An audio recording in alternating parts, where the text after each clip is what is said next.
Hi అండి, welcome to your channel Mukunda Arya. నేను metre దగ్గరికి ఎందుకు వచ్చినా తెలుసా? చెప్పు.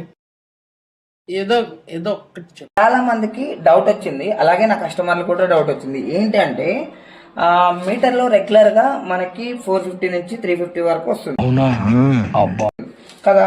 అయితే కస్టమర్లకి సడన్ గా ఉండి 60 రూపీస్ 70 రూపీస్ వస్తుంది. అలా 2 మంత్స్ వచ్చింది. అయితే వాళ్ళకి ఎందుకో డౌట్ వచ్చి నాకు ఫోన్ చేసి అడగరన్నమాట, ఇట్లా వస్తుంది ఎందుకు అని.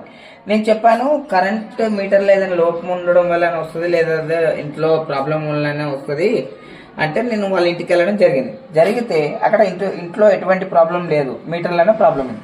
నేను ఇమీడియట్లీ చెప్పిన అనమాట, మీరు ఏఓ ఆఫీసర్ని కలవాల్సి వస్తుంది కరెంట్ డిపార్ట్మెంట్లో. కలిసి ఈ ప్రాబ్లం చెప్పినట్లయితే డిపార్ట్మెంట్ నుంచి మనుషులను పంపించి దీన్ని చెక్ చేసి వీళ్ళు రిపేర్కి పంపిస్తారు.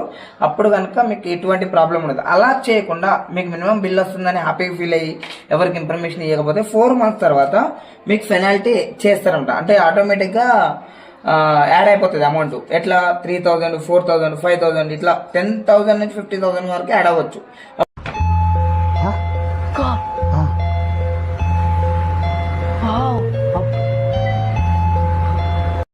ఈ వీడియో కనుక మీకు నచ్చినట్లయితే సబ్స్క్రైబ్ చేసి నన్ను సపోర్ట్ చేసి 10 మందికి షేర్ చేయండి.